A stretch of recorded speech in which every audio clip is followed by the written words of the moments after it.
I got stories for days, which I'm sure you do too. But what was your like welcome to Camp Pitino or welcome to the military of Pitino moment? Military of Pitino. Yeah. You know, my introduction, I would say, is probably different from somebody like you, or, you know, there's all these big time recruits that came to U of L, and that wasn't necessarily me. I was coming from a smaller school. I'm a red shirt. I'm coming off an injury too, so it's kind of slow getting going. So I had the benefit of being able to sit back and like see some of Coach losing his mind on some people. Like, all right, I got to stay away from that. And you still chose that? You know, well, it was one of those things like you got to learn what not to do. Right. You got to learn what to do. Right. And Kyle Keurig was a senior when I was a red shirt, so I learned a ton from him, and just tried to pick up on like, all right, how do I stay away from like Coach's real crazy going after guys kind of things. I mean, there are so many stories with Coach Pitino. You know, he's the greatest, and everybody knows when you're around him. But he is hard to play for, especially when he's on one. Yes. I remember being at a tournament. We're in the Bahamas, and he is killing us.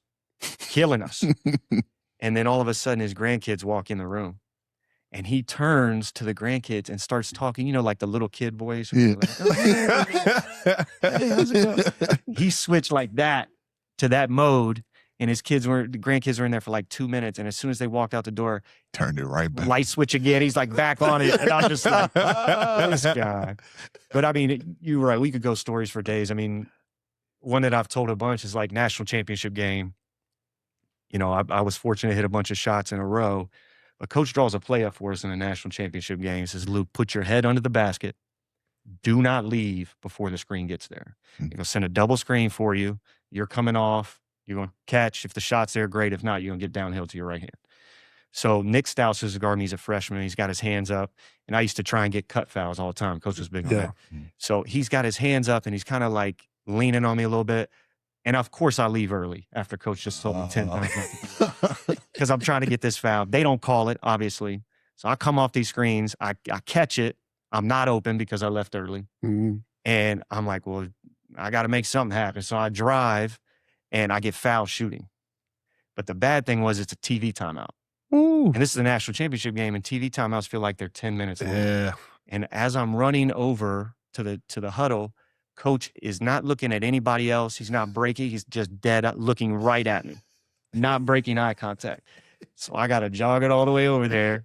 I got to listen to Coach kill me the whole time. He couldn't take me out of the game because I was shooting free throws. But, you know, you're at the free throw line. You make the first, and you get it for the second one. And I see Wayne Blackshear, usually sub for me, come to the table for half a second. I'm like, maybe I just missed this one staying here. But it went in, and people remember Kevin Ware and his injury. Wayne came in to get Russ because Kevin was injured. And so Wayne and I didn't play all that much together. It was more like a, you know, 1-2 punch thing. And so he came in to get Russ. But the funny thing is I make those 2 free throws, and then in the next minute and a half, that's the 4 threes. But Coach is telling me in that timeout, you don't start listening, you're never going to play again. I'm going to put you on the end of it, and you're never going to play.